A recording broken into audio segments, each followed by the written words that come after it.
because I genuinely believed this is it. This is the truth. I hate religion. I thought that Christianity was something that was made to control people and lead them away from raising their consciousness levels. So that was my belief system at the time. And obviously in and around that time was the first time my group did Britain's Got Talent. We did quite well. We got to the final and I started a new group. And what it was my group was called Nemesis. And we got to the final BGT back in 2008. We made a group called K&E. So the guy's name was Kyle. We were called Nemesis. So it was basically Kyle Nemesis Entertainment. And it was a mixture of like live vocals and dancing. I remember I got into bed and I lay down. And immediately I felt my soul get ripped out of my body and I fell. And I fell very, very, very quick. And I remember looking at that and thinking, this place doesn't look good. I can tell that it was demonic. Wherever that was, it was very, very demonic. And then it went pitch black. And when I tell you this darkness is, you can't even see your hand here. So basically the winning of the show, the money, the house, everything. What do I need to do for this? And out of the darkness, even though it's pitch black, I could see very clearly this scroll appeared. And it was a white scroll with gold trim around the edge. And it was a contract that I had to sign in blood. I was now seeing it for myself. And I knew immediately what that meant and what it was. And immediately I felt myself fly back into my body. And then I opened my eyes, looked to my left, and there's this demonic entity. It looked about 4 feet tall, jet black, standing next to my bed, looking at me. When you're around these things, you get this immense feeling of fear that you can't even move, like you can't do anything. You're just stuck, almost like you're paralyzed. I'm not okay. I'm really not. Like, what did I just see?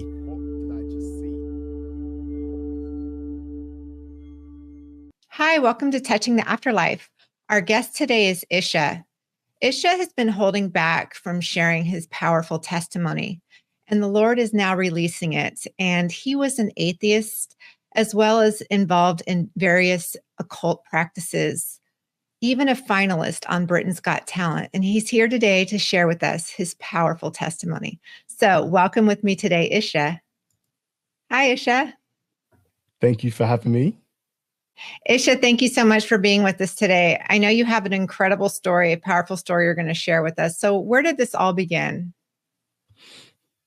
Honestly, I wouldn't even know where to start because I've always been quite open to the spirit world. I didn't really know at the time what the spirit world actually was.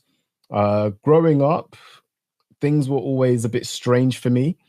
I used to sort of see things, but not really know anything about it. And because obviously when you're young, you've got a bit of an imagination anyway. So sometimes you think, okay, whatever, it's nothing. But one of my earliest memories in life was living in, I believe it was near central London.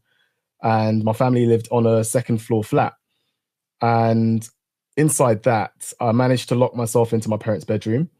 So, and I was locked in from the inside as well. So they could not get in. So they had to actually call the fire brigade out to come and knock the door down and then let me out. So one of my best memories of that day is my brother and sister passing digestive biscuits under the door to me so I could eat. Because I was in there for a good maybe couple of hours before I actually got out. And as the fire brigade were basically taking the door down, I got instructions to move away from the door, maybe go into the bed and just wait in the bed until they've knocked the door down so I was safe. So I did that. So this memory turned into a situation where I was crawling underneath the bed, under the covers. And I remember kind of getting the sense that I wasn't alone. And imagine I'm crawling from like where the pillow is and I'm heading down the bed. From this side, this little boy comes up like that and stops. And we're looking at each other head on. And I remember clear as day, like he didn't have a t-shirt on. He had this like dark, pale skin, dark eyes, shortish black hair. He looked probably similar age to me at the time. I think I was about 4 years old. And we just stopped and looked at each other. And then we just went like that. And he went one way, I went the other way. And you would think it's crazy. You'd think it's a dream, but I was fully conscious. I was fully awake. The door came down about 10 minutes later.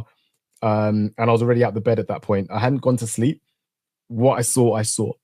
So that was a bit of an indication that something had already opened a door in my life that I didn't open myself. I was already at that stage open to spiritual forces interacting with me physically. So that kind of set the stage for my early life, kind of growing up from there.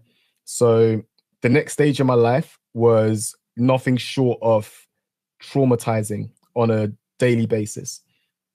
So I used to get very, very serious spiritual attacks night after night after night after night.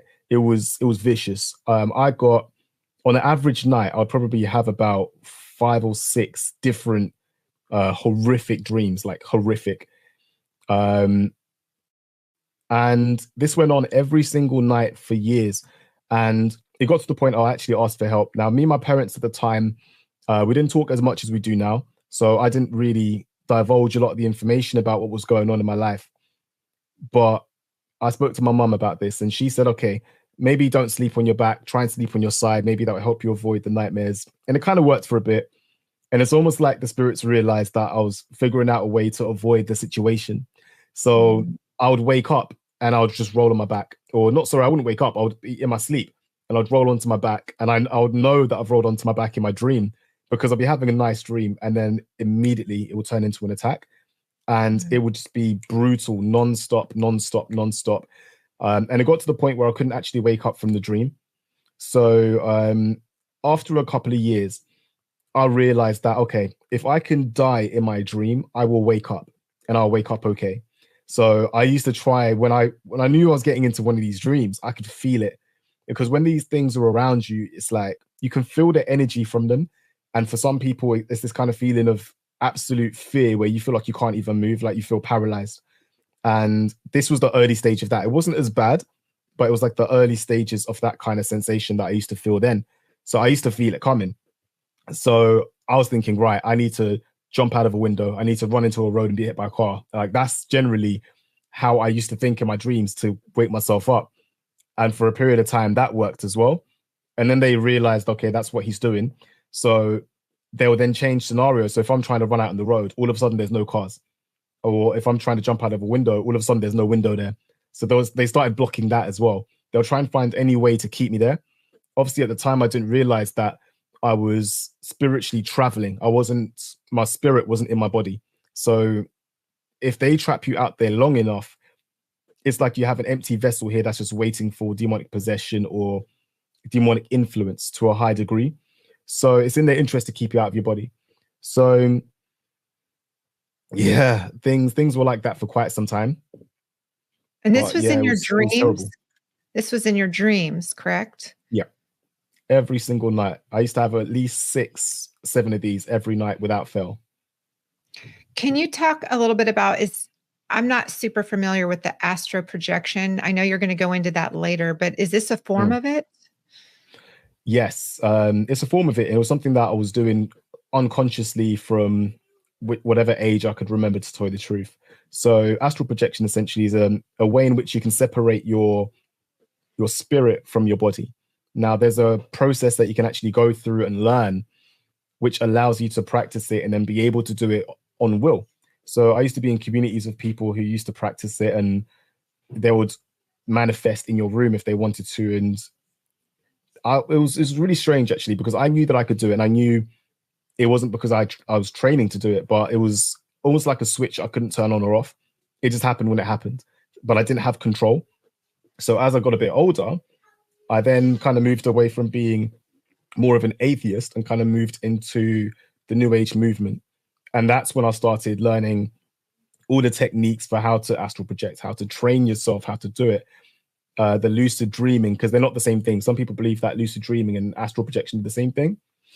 They're two completely different practices. One of them is actually being conscious and being able to affect your dreams. That's what lucid dreaming is. So it's almost like you wake up in your dream and realize, hold on a minute, I'm actually dreaming. So then you can start manipulating your environment to have a better experience in your dream. That's what lucid dreaming is. Astral projection is when you physically remove your spirit from your body to the point where you can actually stand up in your bed, look at your body as if you're dead. Like some of the testimonies I've seen on your channel before, where people talk about, oh, I feel good. My chest doesn't hurt anymore. And then they look down and see their dead body and they're like, I'm gone. It's similar to that, basically, except it's a conscious choice you're making to separate your spirit. And you can actually see your body. You can see everything in the room around you, but things look different. It almost looks like you've got supervision. You've got powers you wouldn't normally have. You could fly through the ceiling. You could just float away. You've got amazing vision. I could see into people's houses. It's unreal. It's something else. But I didn't do it for the purpose necessarily of traveling. It was more to connect to the spirit world, because the belief system around that is kind of in that sort of direction where you have what they used to call ascended masters or spirit guides. So that was the kind of direction I went in. But I'll come back to that in a bit.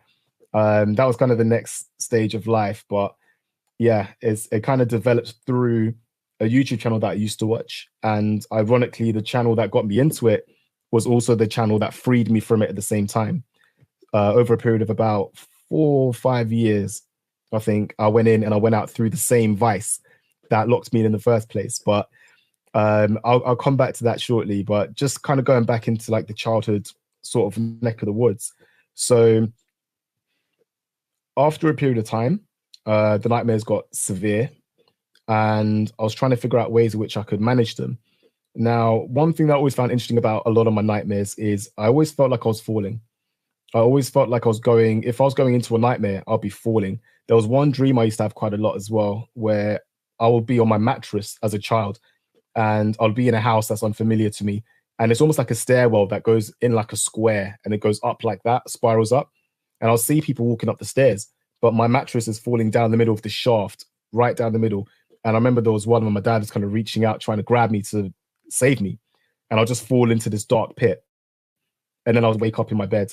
And when I'm in the pit, it's pitch black, but I could see certain lights and certain things. And then as my eyes adjust, those lights and things, like the light from my alarm clock, as an example, like the red light, I'll see something else. And it will be like another light that's coming from the street light outside, which kind of indicates that I could still see things, but I was halfway conscious, halfway not conscious, but I was still seeing it. So it was like the early stages of me kind of being familiar with the fact that there are things out there that aren't easy to explain. But because I wasn't a Bible reader, I didn't really engage with that at all. I actually hated the idea of religion because I hated going to church. My mom was raised Catholic. She's not a Catholic anymore, but we went to a Catholic church in North London. I think it's called the Church of England. And I absolutely hated it. Absolutely hated it. I didn't get a feeling that I was learning anything. I didn't get a feeling that there was any sort of love. To be honest with you, I was bored. I was really, really bored. And I dreaded going there every single Sunday. The best time of my life was the hour when I left. So that automatically pushed me away. But one thing I find very interesting is a lot of people that go down the New Age route came from Catholicism.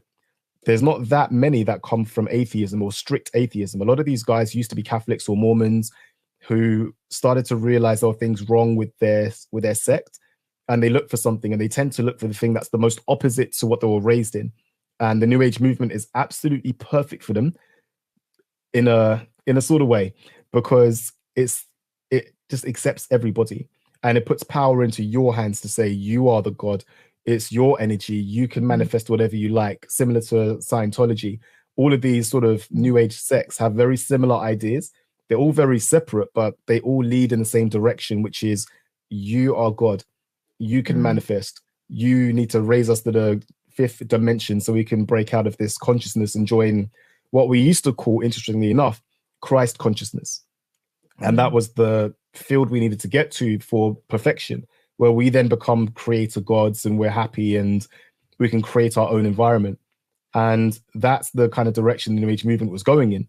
And you could do that by connecting to your higher self, or as we used to call it, the divine feminine, which is another very interesting thing, because when you look at how they are changing the world around at the moment, where they're trying to make women men and men women, one agenda they're attacking is the masculine male. It's quite obvious to anybody who looks at what's going on TV to see that they're attacking masculinity. They see it as, like they say, toxic masculinity. They don't like it, and they raise the idea of women becoming men in that aspect. And it's just another attack on God's order. It's just about removing the ideology of what a man was meant to be, what a woman was meant to be, and the unit they become when they come together. And it's an attack on that. So all of these practices, as you come out of it and you see the truth, you see the reasons why certain belief systems are in place and how it's leading you away from God.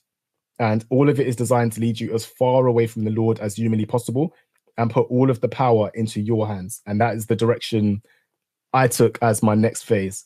So it was, yeah, it was pretty intense. So the next kind of part kind of then led into all the astral projection. And then I flew out to Ireland and had quite an experience out there as well. So yeah, it was pretty intense. That was in and around sort of 12, 13 years old. Wow. I think it's interesting how the devil tries to play from this playbook of, I'm going to meet a need that you have, a longing, an emptiness. And it starts off looking good, but little did you know how demonic it is. So tell us, Isha, how it went from there at 13. What happened next? Yeah, so I went from where I was at that point, and I was like, yep, I'm just fully atheist. The dreams were still quite bad. And then as I kind of grew, what really triggered it? So this was probably nearer to about, I would say 16 years old is probably when it started. And a family member introduced me to a YouTube channel called Spirit Science. And I remember watching a video, I think it was called The Video of Creation. And all it is an alternative explanation of what happened from creation all the way through to where we are now and what we need to do to get back to where we were before. Now, at the time, obviously, I wasn't a Bible reader. I didn't know any of the stories of the Bible. Now I kind of look back. I'm still getting to grips with the Bible. I'm reading it. That's one of the things I've really made a covenant with God recently to say I am going to get better with reading my Bible, because if you don't know the Bible, you don't know God. So I'm making more of an effort to go through it. But I knew elements of the Bible from certain sections already, and I knew a lot of the stories, so I could draw parallels to what I was doing before and what I believed in and what the New Age movement was trying to lead me towards. So like we all know, right, the devil, he doesn't really create anything. He uses us. We're the ones that create things, but he uses us to create his world and his vision, right? Now, if he's not creative, what is he going to do? He's going to counterfeit. So the whole Spirit Science video, it mirrors almost perfectly with Genesis. So it talks about how at the beginning we were amazing beings. We had this like what's the word for it? It's memory, which was like a movie. You could remember everything from your first day up until that point, like a movie, 4K, like brilliant memory, amazing vision. You can see everything and anything. All your senses are heightened. And that's basically a description of the spirit world and how we are when we go to heaven, which ironically is what it was like in the Garden of Eden before they fell. So it's again mirroring what happened in the Garden of Eden. And then it describes a time where people fell and there was a great fall. They call it the Great Fall. They don't explain why it happened. They just say that we fell and we lost our memory. We lost a lot of our strength. Our lives became shorter and we fell down in consciousness. That's what they say it is. And then they say we have, I think it was about 24,000 years to go back to Christ consciousness. And if we don't achieve it, then we will never go back. So that whole ideology was you have to meditate. You have to raise your vibration, your energy, like people like to say. And you need to raise that to a level where, as if everybody gets to that level, the energy fields around the world will be strengthened and you could raise the world into the next dimension, which is going to be a much better dimension. Everyone's going to be happier. It's all love, all singing, all dancing. And the people that were doing this work were mostly called either like star seeds or indigo children. And I remember asking someone what the difference was. And one woman told me indigo children were born 1987 and before, I believe. And star seeds were after that. So they considered me like an indigo child.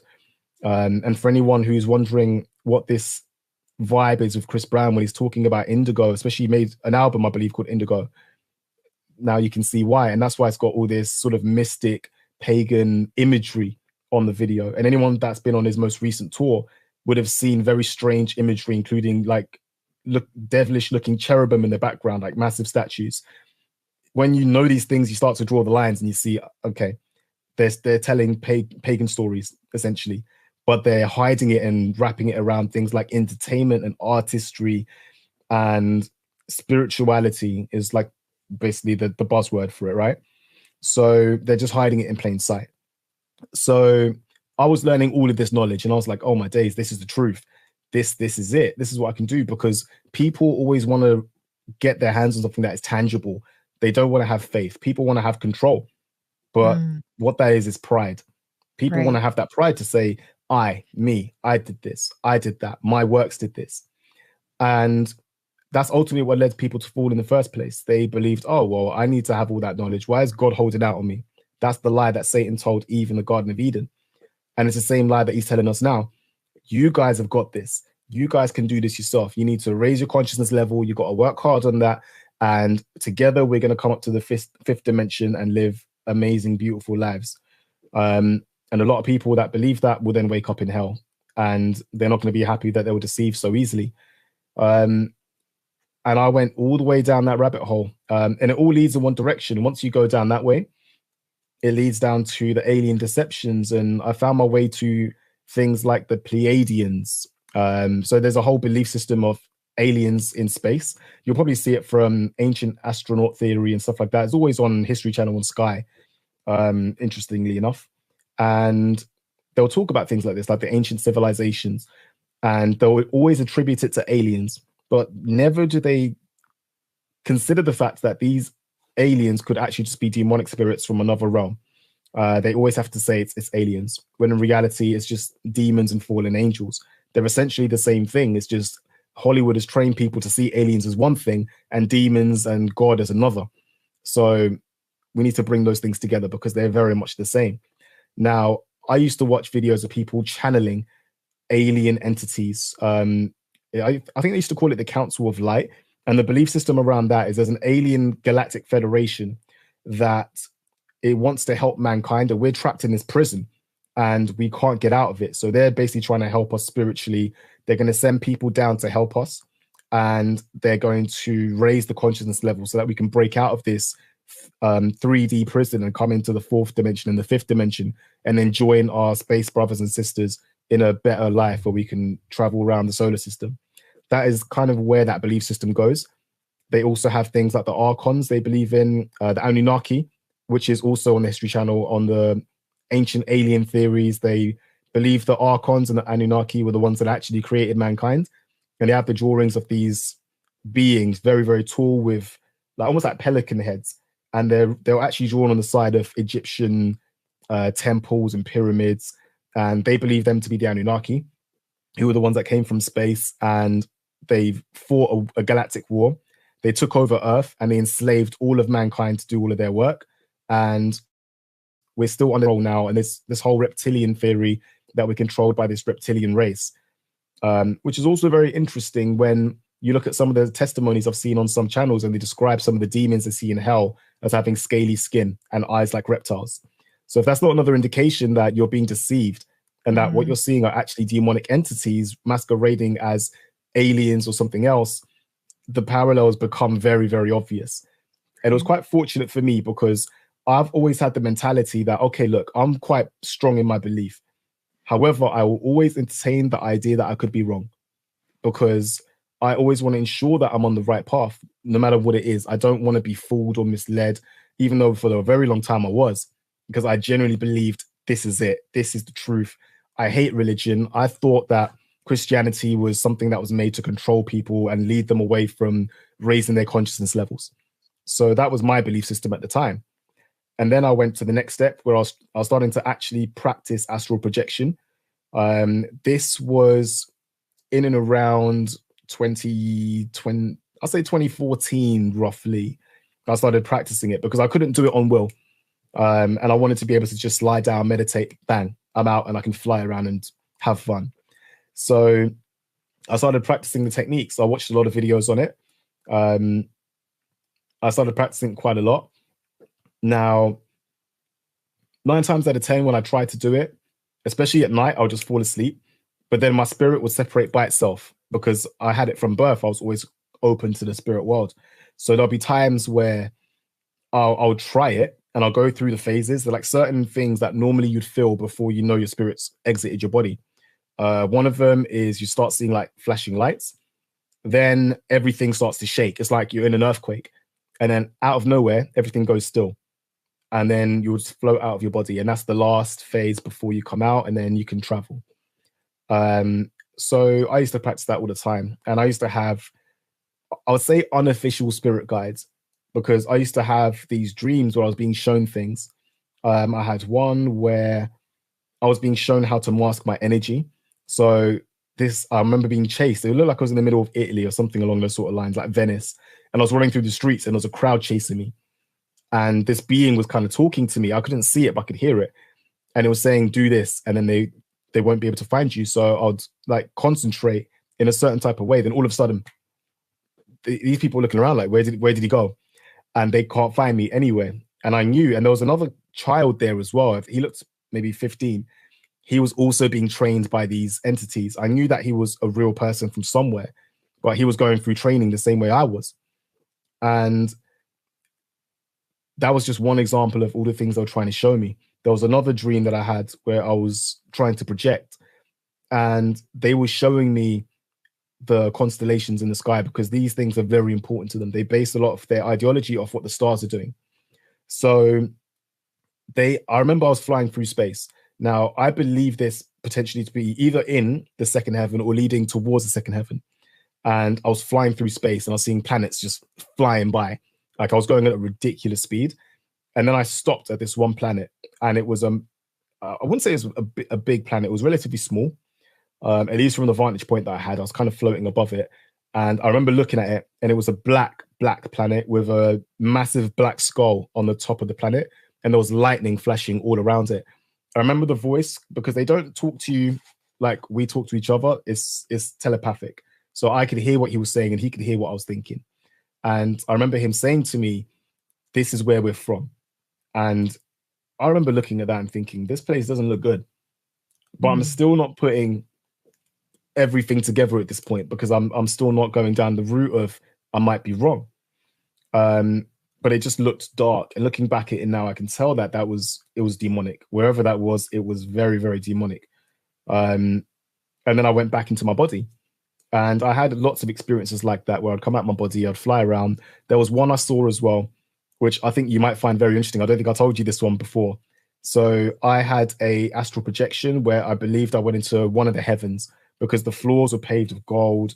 There was massive, almost like castles, but it was beautiful, absolutely beautiful. But on my way out of my body, I remember flying through the roof and I could see into someone's house. And what I used to call them was shadow people. So what we used to believe in the New Age movement were what we would perceive as demons. We used to call them shadow people. And they were to be kind of avoided. I remember looking into someone's ceiling and seeing into their bedroom, and there was somebody lying on their bed. And one of these shadow people was standing next to their bed, looking at them, this tall, dark, demonic looking spirit. And it almost looked like it was sucking energy out of them. I could see almost like this rainbow of light coming out of this person's face, going into the demon's mouth, almost like it was absorbing their energy. And I just saw it as, oh, the shadow people are just, because they feed on fear. That's what we believed. It's just feeding on fear. Nothing's going to happen to the person. They're asleep. It's fine. It didn't really register to me like that. But what I find interesting is I watched another testimony of someone who went to hell. And it's not the only person I've seen who's talked about this, where they said they saw these demonic entities attacking people. And the ones that they really enjoyed attacking the most were people who used to be in the presence of God, ex-Christians who have fallen, people who were lukewarm Christians who might have a little bit of God within them, but not enough. Because these people had a light inside them, because God is light. Without God, there is no light, which is why hell is nothing but darkness. It's God's light that lights up everything. And when you're in the presence of God, you have that light. And when you then leave the presence, there's still some of that light inside you. And these demonic entities feed on that and they extract it out of you. And it just mirrored, and something in my spirit triggered and said, that's probably what I was seeing. It's probably one of these demons in someone's house absorbing that light from someone who's either a fallen away Christian or someone who's kind of lukewarm and not done enough to be in the presence of the Lord, but at some point has been, and it's just sucking it in. And immediately I was like, I know what I saw. I know what I saw. And it was terrible. It was terrible. And not too long after that is the first time I really asked the question, what am I doing here? And at this stage, I was kind of open to a lot of different things, but I was still kind of adamant. I'm on the right path. What I'm doing is correct. I'm good. I was involving other people. I was telling people about what I was doing. I had my spirit guides that were helping me with the knowledge, like I told you earlier. But something just felt wrong. Now, this is where God is truly amazing, because the person I am right now is completely different to the person I was back then. And God did absolute wonders bringing me out of where I was, because I didn't ask for his help. Like, I didn't call for him. I didn't say, save me. I didn't even know I needed to be saved. And even still, he saw something that told him, I need to do something to help him. And that type of grace, you can't even begin to process. Like, he will save people that don't even deserve to be saved. And I don't feel I deserved it at that stage. I don't feel I did anything even remotely close to deserving his mercy, because that's ultimately what he gave me. So God always works in mysterious ways, like they say, right? And he'll give you signs. He doesn't always answer your question directly. Sometimes he'll just throw you something that tells you, okay, I hear the message, I'm going to do it. And I get that a lot. That's more what I get. If I pray on something and I ask him something, I will get loads of different things thrown at me that gives me the answer I was looking for, and very quickly. And there was one day, so Spirit Science was the channel that got me into all of this belief system in the first place. So one day, I'm on YouTube looking for a Spirit Science video, and up pops one of the two main guys that made the channel. And he has got a testimony on there saying he's now left the channel. And I was like, okay, maybe he had a dispute with the other guy or something, right? And I watched the video, and it was basically him talking about how he had a run-in with Christ. He was really depressed. He wasn't happy. He didn't enjoy life. And Christ appeared to him and saved him. He then had a deliverance where he had to have the demonic entities taken out of him at church. He went into a church and he was convulsing. He had a terrible time. He was being attacked severely. And eventually he was delivered. And he left the New Age movement. And then I thought, this is one of the main creators. And obviously this is the first time I'm hearing of an encounter with Jesus, because that's not a name I heard much. So then I thought, this is strange, because he described in his testimony that he questioned the beings, because he had ascended masters and spirit guides and things like that. And he mentioned in his thing that he started questioning them to say, who are you? And do you know Jesus? What is your relationship to Jesus? He started asking those questions, and they started to manifest as the dark demonic entities they actually are, because like we said, they masquerade as angels of light. So they can turn into whatever they believe you'll receive the best. They're not going to show up as something that you're going to run away from, because you're not going to listen. They're always going to turn up as a family member or a friend, an animal, something cute, something they know you need, and they'll give that to you. And you've got to bear in mind that these demonic entities have assignments from your birth. They are with you your entire life, same as your guardian angels. The demons are there as well in hordes. You have multiple demons on you every day for your whole life. They know everything about you, and they will give you information, which is why some of these people that do channelings, they sometimes will get credible information about someone, because they're not talking to a dead family member. They're talking to the demonic entity that's been following that person their entire life. These demons know you better than you know yourself, which is how they can deceive you and send you these thoughts into your mind that makes you sin. And then you think, how did I do that? Why did I do that? But they know the triggers. They know what to give you to lead you to sin. And they will do everything they can subtly just to move you over, move you further away from the Lord. And that's their goal. That's all they do. And I watched that and I thought, okay, this is weird, because I've got spirit guides. And like I said, I like to question everything. So I thought, okay, I need to do the same thing. I need to really consider this. And then I don't know if you would know the name of the woman. One of the most famous, I think it's called tarot card readers. She had a whole range around the world, the most famous in the world for it. She did palm readings, seances. She then converted to Christianity as well. And she was getting absolutely slandered from the whole New Age empire. They were saying, oh, she's done it for the money because there's more money selling fake products to Christians. She actually lost money. She had a massive, I don't know how many bedroom house, I think in Texas. She lost the house, but God is worth it. God is worth that sacrifice. And she left it as well. She had an encounter with Jesus. And that tells you everything you need to know. So I saw that and I thought, okay, I need to question this. So the next time I saw them, I asked the question and I said, do you know Jesus? Is Jesus real? And I went straight back into my body. And then I was like, right, what's going on here? And it felt dark. I felt like there was a very dark presence around me. And then this then earmarks the period where I started a very slow conversion to Christianity, because I started getting attack after attack after attack.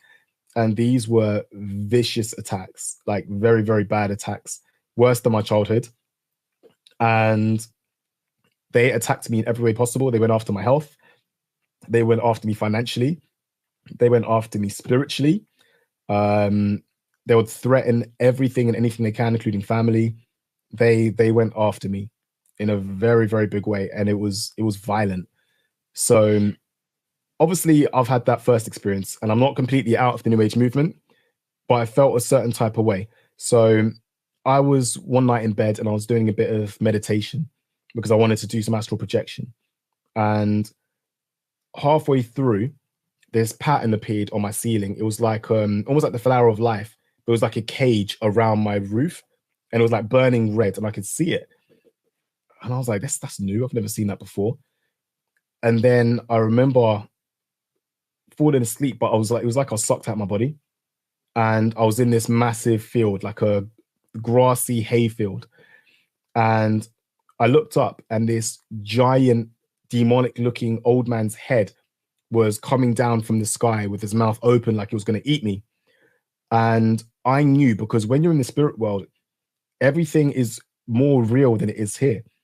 It's hard to explain unless you've actually seen it or felt it, but your senses, your feeling, pain, hunger, tiredness, everything, your vision, all your senses are heightened.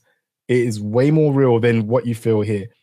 And I knew this spirit was coming to eat me. I knew because of what I felt before. So I knew then it was a demon. Now, I wasn't thinking in the sense that, oh my days, I need to call out to anybody, because I didn't know who to call out to. But I knew that something was coming to eat my soul. And it probably got to about maybe 5 or 6 meters from coming down to me. And then it disappeared. And right behind it in the clouds, it was pretty far away, but I could still make out the clouds opened up like that. And there was bright light coming down. And inside the light, I could see 3 figures. There was one here, and one here. And they were just looking down at me. And I could see them. It was like they were sitting on a cloud. And they were looking right down at me. Now, at the time, I didn't immediately put together who or what I was seeing.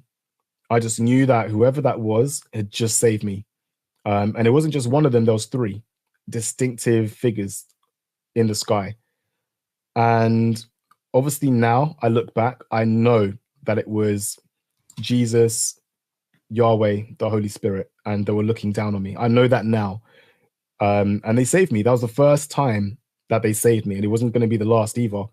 And that's one of the examples where I say I didn't deserve it. It was not like the others where people call out to Jesus and he appears. I didn't even call out. I didn't know to call out, but he saved me anyway, which was, it's powerful. That's really, really powerful.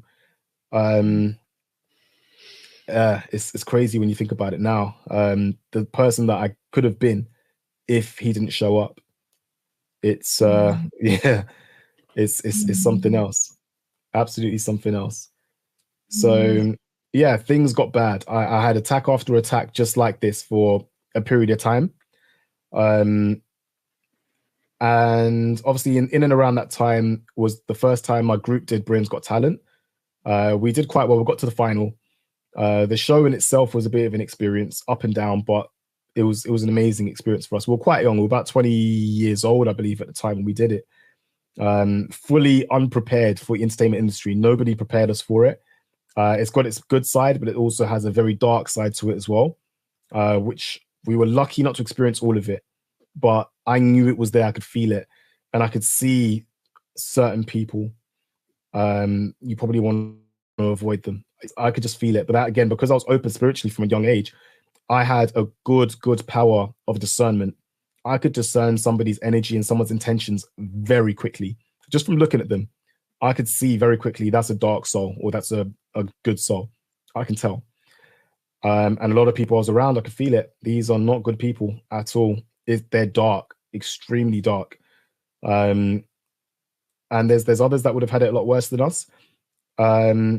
Now, fast forward a little bit, and I started a new group. And what it was my group was called Nemesis. And we got to the final BGT back in 2008. And we teamed up with another singer from a group called Fundamental. And we made a group called K&E. So the guy's name was Kyle. We were called Nemesis. So it was basically Kyle Nemesis Entertainment. And it was a mixture of like live vocals and dancing. So we kind of started, it was going quite well.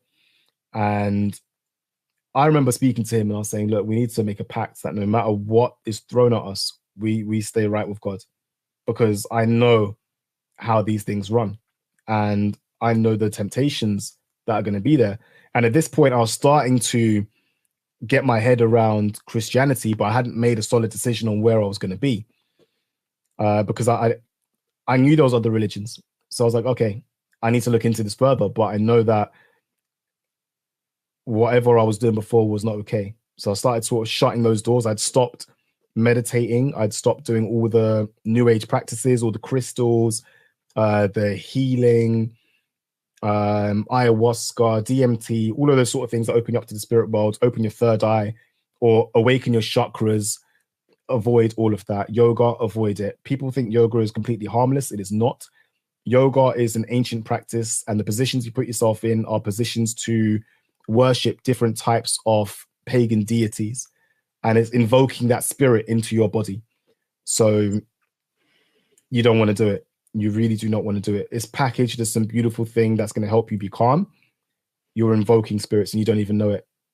So rather than kind of assume that what you're doing is innocent and it's not going to hurt anyone, you might want to research it, look at the roots of things like yoga, see who created it, what they were into. It will give you a bit of an idea of what it is you're following. Same with the New Age movement. I would advise anybody that's still doing it now, who's involved in crystals, who's involved in the ayahuasca, the DMT, spirit guides, all of that sort of stuff. If you have spirits that you're talking to, question that spirit, because if you're even remotely smart, you're going to want to know who you're dealing with. And if there's a potential that you could be deceived, you're going to want to know the truth. I wanted to know the truth, and I found it the hard way, the very hardest way. So if you're down that road right now and you're feeling unsure about the decisions you made, or you'd like to see if there is a truth that is bigger than the truth that you were led to believe, question the spirits. Like the Bible says, question the spirits. The ones that do not come with Christ doctrine are not correct spirits. And you will get your answer. You will get the truth, because they will not lie to you. Not when it comes to that. They will tell you the truth and they'll manifest as they are. So if you are going down that path, please do that. Close the doors immediately. If you can find a church, find a church. And most importantly, open a Bible and just read. Even if you're skeptical, what's the harm in reading? If you still disagree after you finish the book, it's fine. It's like someone saying to you, watch this film, it's amazing. And you say, nah, even though you've not watched the film, how can you say it's rubbish? You can't say it's a bad film. You're prejudging. But people do that with the Bible all the time. You prejudge the book before you've actually read the book based on weird interpretations or on like incorrect historical facts about how the Bible was used to control people and to manipulate people. That could be true, but you could use anything for positive or negative. If somebody uses the Bible in the wrong way, that doesn't mean the Bible's wrong. It means the person is wrong. And that's something people can't get their heads around. Christianity didn't enslave Africa, as an example. White slave owners enslaved Africa using the Bible. Doesn't mean the Bible's wrong. Doesn't mean that the Bible's evil. It just means that people used it as a tool to enslave other people. So you need to remember that when you're thinking about these things and think, well, no, because I don't want to be like that person. Well, that person isn't like the person in the book they're holding. And that's something that you need to always keep in mind. So anyway, going back to what I was saying. So I got really badly ill. I think this was around 2017 now. I got really ill. I had a chest infection and I had tonsillitis. I went to hospital with a 41-degree fever, I believe it was. They gave me some pretty good medication and sent me home. So I went home, I went straight to bed, and I was lying in bed. And obviously, like I said to you earlier, there's a process you go through when you want to astral project. You have to think, you have to see the lights, everything shakes, and then you come out your body, right? I remember I got into bed and I lay down, and immediately I felt my soul get ripped out of my body, and I fell very, very, very quick. And I remember thinking, whoa, what on earth just did that? And I remember thinking, this is not a normal spirit that's attacked me this time. This one is very, very powerful. It's a principality at the very least that has done this one, probably even the devil himself. And I was shown a vision. And within that vision, I saw my dance group, K&E, on stage at Britain's Got Talent, getting a standing ovation from 4 judges, all of them standing clapping. This is the audition stage of the show. I then saw my group on the stage in the final of the show, getting a standing ovation and being awarded the winners of the show for that year. I then got an image of me and my girlfriend and our son at the time walking around the park. And it was beautiful. You could tell that the area we're in was amazing. We had a massive house. We had loads of money. We were rich beyond belief. And we were walking home. And I remember opening the front door to go back into the house. And I saw my body sleeping at the end of the hallway. It was the same house that I was in. And I saw myself sleeping. And then it went pitch black. And when I tell you this darkness is, you can't even see your hand here. It is darkness. I don't know if that's the second heaven where Lucifer is, or whether that was hell itself, but it was complete and utter darkness. And a voice from within me, I don't know if it was my spirit talking, was saying, what do I need to do for all of this? So basically the winning of the show, the money, the house, everything. What do I need to do for this? And out of the darkness, even though it's pitch black, I could see very clearly this scroll appeared. And it was a white scroll with gold trim around the edge. And it was a contract that I had to sign in blood. Now, luckily for me, because I like to do my research on things, especially if I realize something I've been doing isn't right, I'm going to research it like there's no tomorrow to figure out what I was doing wrong. So I'd seen lots of videos of people talking about being offered a contract by the devil. I'd never really quite believed it, but I was now seeing it for myself. And I knew immediately what that meant and what it was. Now, I didn't even have to say no to the contract. I didn't even reject the contract. I just had the thought in my head, and that was enough. The spirit can hear your thoughts. And immediately I felt myself fly back into my body. And then I opened my eyes, looked to my left, and there's this demonic entity. It looked about 4 feet tall, jet black, standing next to my bed, looking at me. It didn't say anything, but when you're around these things, you get this immense feeling of fear that you can't even move, like you can't do anything. You're just stuck, almost like you're paralyzed. And I remember looking at it, and it stood there, and then it started slowly disappearing. And then my partner walked into the room just behind it as it disappeared. And was asking if I was okay. And I was like, I'm not okay. I'm really not. Like, what did I just see?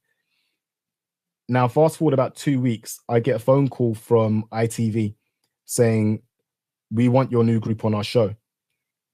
And the timing wasn't lost on me that I got an offer for my group to win that show. If I sold my soul, we would have won that show. And at first I said to the guys, I don't want to do it. And then we thought, you know what, actually, let's just give it a try. It's a bit of fun. We're not going to take it seriously. And then we got knocked out in the semi-finals. And there was a lot of things that happened. I'm not sure if I'm contractually allowed to say exactly what happened. I know that the week of the semi-final, our music got completely changed. So we couldn't use our music that we had prepped up until that point, which meant we had to change our whole routine. So we went out in the semi-final stage. And then after that, we kind of toured for a bit. And then COVID came in. And then that shut down the whole entertainment industry. So we didn't really do any work at that point. But by then, I'd already made the decision that Christianity is the route that I'm going to take, because I researched all of the religions. I was like, I can't be wrong again. I can't be wrong again. I need to make sure that what I do next is going to be the right path, because there's a lot at stake here. So I researched Islam. I researched Judaism. I researched Buddhism. Now, Buddhism I wrote off very quickly because it's so similar to the New Age movement. The way you do things, the idea of the energy and things like that was just too similar to New Age. So I wrote that off immediately. I was like, no.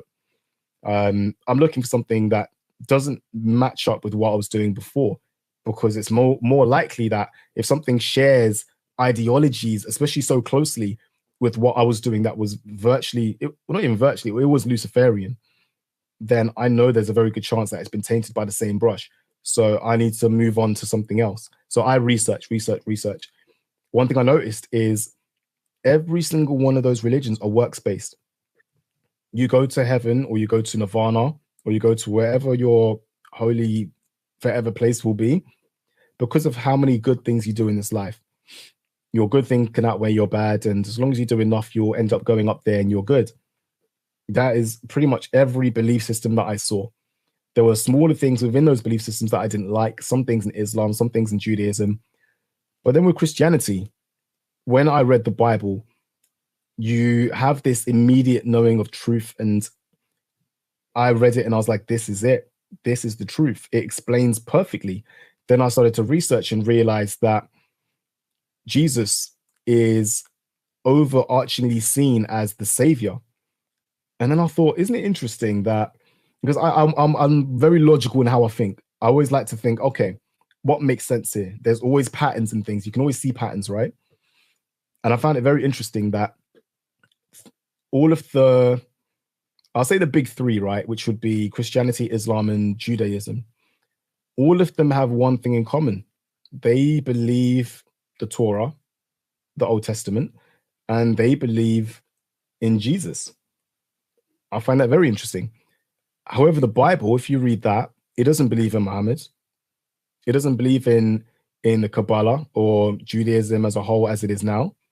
It rebukes them, but it does not, it just doesn't agree. But the others have to agree with that. But then they change small things, like in Islam, where they say, okay, well, Jesus is only a prophet. He was great, he was amazing, but he's only just a prophet, right? So they reduce what he was. And then I thought to myself, isn't it interesting that they have to do that? Because when I think about the perfect lie, because the New Age movement is exactly that, it's perfect lies with a little bit of truth. Oh, sorry, it's the other way around. It's a lot of truth with a tiny bit of lie. And that tiny bit of lie is what leads you astray. So I looked at that and I thought, it's very interesting, because if I was the devil and I wanted to lead people away from God, I would tell a lot of truth and then add a sprinkling of lie, because it's harder to detect. Now, everyone seems to agree with this book, other than very small parts that change things. But that very small change is just enough to lead you away from the creator. And it's the only one that did that. And I found that very interesting, because that fits in with the perfect lie theory. So immediately I thought, okay, there's a red herring there. These guys seem to be agreeing and also perverting the message of this particular book. And then you look at the world. I worked in entertainment. I've seen how things are. You can mock Christ, you can mock Christianity all day long in entertainment, and no one will bat an eyelid. But do you ever see anybody mocking Muhammad at the Oscars, at MTV Awards? Do you ever see that? Do you ever see anyone say anything about Judaism? Because it didn't go well for Kanye. So, I mean, people don't do that. But yet you see little Nas X putting out music videos of him on the cross. And people just have to be okay with that. People mock Christianity all day long in entertainment, Sam Smith, all these other artists, Beyonce. And one thing I wanted to add when it comes to the music videos, if people watch these videos and truly understand them, you will start to realize that what you're watching is a baptism into Satanism. In Christianity, for anyone watching who doesn't already know, baptism is almost like a visual representation of your rebirth into the faith. So you're cleaning away all of your old sin yourself and you're coming out reborn, which is essentially what baptism does for you. Now, imagine the same process in reverse and you're going into the world of Satan, because as we know, Satan doesn't create, he counterfeits. So he takes the idea of baptism and changes it into baptism into his kingdom, which is the kingdom of this world. Satan owns this world. He runs this world. Anything you're going to get from this world to a high level, you're going to get from him, unless God blesses you enough to allow you to have those things. Otherwise, it's coming from him. So it's very interesting when you watch some of these videos, you see the concept of baptism in the videos in reverse. If you look at The Weeknd, I don't remember the video trail that he did. There was a video of him on stage singing a song. I don't know if it was I Place If I'm With You. I don't know if it was that video. And he's on stage and he's singing. And if you look at the crowd, nobody cares. And then this demonic looking devil figure is in the crowd. And then he turns him on fire. And then he starts dancing and he starts singing. And all of a sudden, the whole crowd's like, oh my God, you're amazing. That is almost like a baptism into Satanism. And he sees the same figure over and over through the same video and other videos as well. And it's like he was baptized into Satanism and into his new cult. And it shows the process of, oh, just sell your soul and you'll be famous tomorrow. Sell your soul and you're going to become the biggest recording artist within a week. That's what these people do. And they show it in the videos. They like to show you things in plain sight because it trains your mind to accept that reality without realizing it. Beyonce did the same thing when she signed with Jay-Z. She did a video where she went into some water. She was normal Beyonce. She fell in some water and then she came out different. And she came out wearing a different outfit with a baseball bat and she was destroying cars, breaking windows. And that was the birth of Sasha Fierce. And that's her baptism into the new person that she's going to be, the demonic person. And she went from gospel singer to what she does now. And it's a prominent thing through music, especially in hip hop and R&B. And who knows how many more it's happened to that we don't even know about or that don't talk about it. Many. And I know you basically were given that vision that could have been you. That could have been your, if you chose to accept it. So tell us then, Isha, what was that final point where there was no looking back with Jesus? Yeah, so I had another vision, which was a real powerful one. This is when I was saved the second time. And this time it was just Jesus that came. So I was still kind of closing doors, coming away from it. I had made my decision now that Christianity is the root. This is the truth. I've done my research. This is the truth. I know it is. And I start to see the logical fallacies of the other sects. And I say, right, I can now see I can't fault this. There's always a very clear and definitive answer for all of these problems that are raised about the Bible. And I can see them. So I basically made that decision. Now, I was still getting attacks at night from the demonic entities. They were still after me. I hadn't done enough to close the doors. I hadn't done enough to become God's possession in a way, because I was still learning. I wasn't really reading the Bible. I was very early in my process. Now, one night I had a visitation and it was like a horror film. I remember I was lying in bed and I opened my eyes and I had a really strong sleep paralysis. And I could hear like a radio, like, you know, like when you have a radio, like an old radio, like an AM wave radio, and you're turning the dial trying to catch a signal, but all you hear is static. I could hear that coming from a radio in the room. And then as the static was going, I heard this creepy old voice say, I can feel his presence coming. And I knew immediately it was the devil. I knew immediately. One thing about being in the spirit world is for some weird reason, you just download this information, you know straight away. It's not like you read a book and you learn. It's the information's just there. I knew who was coming and the whole room was shaking and then it just stopped. And I remember I was in my bed, I had the covers kind of up to my neck. And then this gremlin looking demonic entity jumped onto my chest and it was like shouting in my face and it was like holding me here and like grabbing me. And like I said, when these things were around you, you get this paralyzing sense of fear. I couldn't move. I couldn't even move. And then I remember all of a sudden this bright light appeared behind my bed, white, pure light. It just appeared. And this entity looked up in complete fear and it just disappeared. And I knew immediately it was Jesus standing behind me. I knew immediately, but I was still paralyzed. I couldn't move. I don't know if it is in the book of John where it discusses where he sees Jesus in his true majesty and he falls at his feet as if dead. It's a similar sort of feeling because his majesty is so strong. I was still on my bed. I wasn't moving, but I could see his beautiful light coming from behind me. And I remember he said something to me and I will never forgive myself for not writing it down there and then. I remember waking up the next day and I told my mum, and she was so happy because my mum is a die-hard prayer warrior Christian.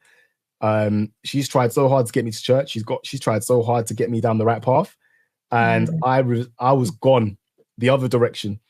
Isha, you know what I noticed, which I absolutely love, and a lot of these testimonies of salvation and finding the truth, is that there's always a praying mom or a praying aunt or a praying friend. And I see this common theme, and I see that with you. Praise God for your mom, praying for her. It's honestly amazing because like the Bible says, man, God likes to hear people that pray in groups. Multiple prayers will help you. And there was one case in the Bible where someone was saved purely because of the prayers of their friend. So prayer is powerful. We have to pray every single day, not just for ourselves, not to say thank you or Lord, I want a taxi over here because I'm broke. Lord, I want a new business. Lord, like it doesn't work that way. He's not a vending machine where you put in 50p and you get out everything you want. Your hopes and dreams just fly out. Like he wants a personal relationship with you. Yeah. And you got to talk to him like he's there. You got to talk to him like he's your friend because he's always with you and he wants that relationship with you on a day-to-day basis. And having people around you that can pray for you, especially a parent, a friend, a church they can go to where there's some good Christians there that will pray hard, is so invaluable. So invaluable. Funnily enough, I watched the testimony of a guy from Uganda. You've probably seen it as well, of the guy who was married to a witch the day he was born. Have you seen that one? No. It's one of the most incredible testimonies I've heard in my life. And he was a very high-ranking witch. And I remember there was a part, and it changed me a bit because I didn't realize the power of prayer until I saw this. He talked about how there was a group, there was one pastor, and I think 19 women that he was praying with. And they made a covenant with God. They will pray for 6 hours every single day for 90 days. And he was sent on an assignment to make sure that whatever happens, they do not get to the end of those 90 days. Because if they do, they would have to cease all operations in the area for 75 years. That's how powerful the prayer would have been. And it just kind of dawned on me. And it wasn't just the fact they were praying in a group and they were praying for a sustained period of time. And it was every single day. And they made, and not just that, but it was a covenant with God. When you make a covenant with God, stick to it. Because it is so important. And it rained into me, oh my days. Just because these people were praying, they wouldn't even be able to operate in that area just because of the power of the words that they were saying. But then it makes you think, well, how was the world created? How was the universe created? God spoke it. He didn't just kind of wave a Harry Potter wand or something like that. He spoke it. So there's power in the words, right? So when you start to realize that and you think, my days, my connection to my Lord through prayer is far more powerful than anything I could possibly ever imagine. It makes you want to pray. It makes you want to pray for others. I just read something earlier today about how sometimes when you're in a waiting season or maybe there's not a lot going on and you're like, why isn't God doing this or that in my life? I think oftentimes there's these opportunities to pray more because Satan does want to keep us busy and distracted, you know? 100%. He wants to keep you away from your destiny. He will provide you with any tools you need to fail because Satan's got books on your entire life. He's been with you, him and his demonic entities have been with you your whole life. So they know you better than you know yourself. They know your triggers. They know your depressions. They know things that will hurt you, things that will tempt you. they will send you anything to stop you from doing what you need to do. So you've always got to remember what's important, and that's your relationship with Christ, because it's personal. Yeah, and that kind of goes back to earlier what you were saying, with the Christians that have the light, but the devil wants to bring that out, and the demons want to suck it out of you. And the importance, and that's why Jesus warns us, do not be lukewarm. And there's the spiritual ramifications of that. Yeah, 100%. Because if you're not right with God, and if you're not doing the right things, then you will be deceived, because the Bible says, my people perish for lack of knowledge. Knowledge is what's going to help keep you away, which is why your foundation for your Christian house is the Bible. You build your foundation based on the information of the Bible, and then you can start building the walls, the door. You build your house, and no demonic entity can go into that, because you have a solid foundation. You've got all the tools you need for spiritual warfare, because a lot of places don't teach spiritual warfare. They don't teach you that these demonic entities are with you. They are using every weakness you have under the sun against you every day. They are putting thoughts into your head. In the New Age movement, we used to call it thought forms. So if these thoughts come into your head, it's a thought form that's come from somewhere else, and it may not necessarily be yours. It's the same concept, but in reality, I now know it to be demons that are putting thoughts into your head and trying to change your energy and trying to make you feel a certain type of way. And one thing I find interesting, there's always a battle going on in your head between what the demons want you to think and what the Holy Spirit is trying to convict you to think. And sometimes you might be at home and you have an argument with your other half, and it'll be something really stupid, really small. And then you feel a bit like, oh my days, like what is going on here? And then you get this feeling inside. It's like, well, actually, that person's had a hard day. They're struggling. That's not gone well. Maybe it's that. There's that to consider as well. And it makes you think, right? Because one of the biggest things that can lead people to hell is unforgiveness. And people don't realize just how powerful forgiveness is in leading a Christian life. If you hold on to grudges, if you hold on to pain, it can lead you away from God.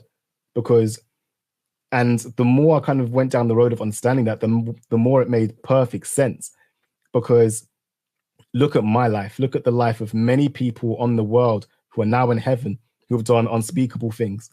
If Jesus can go to the cross for every single one of us and go through what he went through and forgive us for that, how can we not forgive someone for accidentally bumping into us on the street?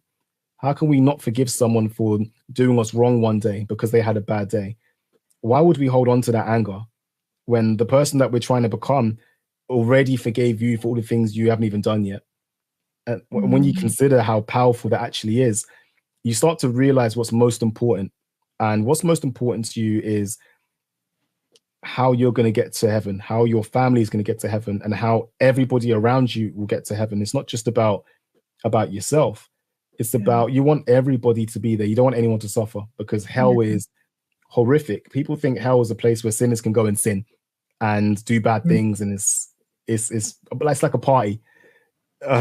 It's not. Hell is a place of absolute torment. Absolute torment. Your senses will be 10x, 1,000x what they are here, and all you feel is nothing but pain and misery forever, and a feeling of absolute hopelessness forever. We don't want anybody to do that or go there. And so that's why the Lord is really having us in this hour share. And I appreciate you bringing to knowledge, or bringing to light, I should say, so many pertinent truths. And I appreciate your testimony and everything that you've gone through. God is using it for this exposing, and to know how good he is, how merciful he is. And you are a true testament of that. And is there anything else that you want to share, or what's going on with you now? Yeah, there was one other thing I wanted to add. So two very short things I wanted to add. One of them is some Christians will come across arguments against the faith based on the idea that there was multiple different deities in the past that had the resurrection in the 12 disciple theory. Like I think they said either Thoth or Seth had the same thing and he was resurrected. There was a Greek one as well. I don't know if it was Athena they used as an example. They say that in several civilizations before Christ even existed, somebody died, had 12 disciples, and was resurrected. And it's a pagan concept that was created to discredit Christianity. When you look into that, it's actually come from a film called The Zeitgeist, which is on YouTube. A lot of people have seen it, and it's led a lot of people astray because it looks credible. But if you look into the research material that they published themselves, the vast majority, I'd say 90% of it, wasn't even research. There's no actual sources for a lot of the information they give. They present it as fact when it's not. And if you actually search Zeitgeist Debunked, you'll see a video where they explain all of their sources, how poor the information actually is, and how poorly sourced the information is. So if you come across that argument, please note it's called the Zeitgeist, and there's a video called Zeitgeist Debunks that you can find, which shows you all of the useful information, showing how ridiculous an idea it is that this has happened before. It's not. The divinity of Christ is real. He is the truth, the way, and the life, and he's the only way. And I would strongly urge anybody who's watching this, even if you're on the fence right now, look into it at the very least. Give it an opportunity. I'm not saying you have to go to church and put your hands in the sky and sing every hymn. You don't have to be that person, not right now. Just give it an opportunity. Just look into it, because believe me, I was the complete opposite.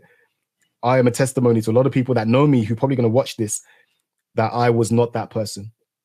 Not even a little bit. So that if God can do that for me, best believe he can do it for you. And never think that the sin that you do is too bad for him to forgive. There is very little that you can do that God will not forgive you for. All you have to do is accept him. Say, Lord, please come into my life. Please restore me. Please forgive me for my sin. And please shower me the Holy Spirit. And move on from there. Read the Bible, get to know him, and he will reveal himself to you over a period of time. In time, not yours.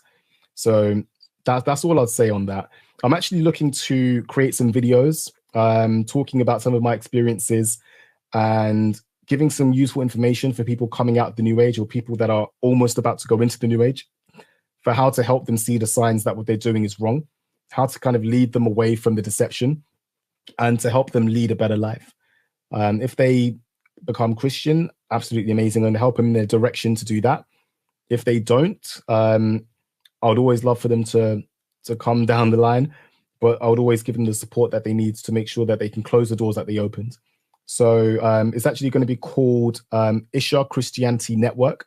We've not uploaded any videos. This is a very new direction for me, and it's something that I've only very recently, within the last week, decided that I'd like to do. I've been kind of umming and erring about how I want to give back to the Lord, and he's spoken to me very strongly to say that he wants me to help people. He wants me to spread my story and to help people who have been deceived the same way that I was deceived, to move away from it and to find him and to bring his children home. So that's what the channel is going to do. We'll do some podcasts, we'll interview some people, and fingers crossed we'll help a few people get right with the Lord and stay away from sin and live better lives. So it's called the Isha with ISHA Christianity Network. And yeah, hopefully the first video may be up by the time this video comes up. But there will be videos coming out. So please keep a lookout. Please subscribe if you can. I would really, really appreciate it. It's not for me. It's for the Lord, honestly. This one's for the Lord. So it made me feel very uncomfortable. Even doing this, it took me years to give this testimony. I always found reasons why I was going to avoid doing this. I don't know if it was because I thought people would look at it and think that I'm weird, or like, it's not a normal thing to go through, right? A lot of people feel like they're going to be judged when they talk about things like this that happen to them. But really, how I look and how I sound, I couldn't care less, because if this testimony saves just one person, then it's completely worth it. So I would give it over and over if it meant that people could be saved. And that's what I'm hoping the channel could do. So I really appreciate you giving me the time to kind of share that, because I've held on to it for so long, and I've been told spiritually, you need to do this, you need to give this, you need to give this. Share. Yes. And thank you again for coming on. Again, I will say it again, your voice is needed in this hour. Thank you. And Isha, I just want to close and reiterate what you had said, which is John 14:6. Jesus says, I am the way and the truth and the life. No one comes to the Father except through me. And your experience today truly testified that. What would you like to say as we close? Yeah, I mean, I'd like to say a short prayer for people, and just hope that the Holy Spirit will touch them in their lives. Yeah. So, yeah, I'd like to do a quick prayer. I would love that. Go ahead and lead us. Jesus, please come down and give your guidance to everybody in the world today who are watching this video and need your love and support, especially those who are involved in the New Age movement as I was, Lord. Please show them the truth. Absolute majesty. Please help them to see the truth that you are the way, the life, and nobody will get to the Father but through you. Please, Lord, I pray that you help all these people get away from the darkness, the spirits that control them, the demonic entities that are trying to lead them to hell, Lord. Please wash them away. Please send them to hell and allow all people to come back to you. In Jesus' name, amen. Amen.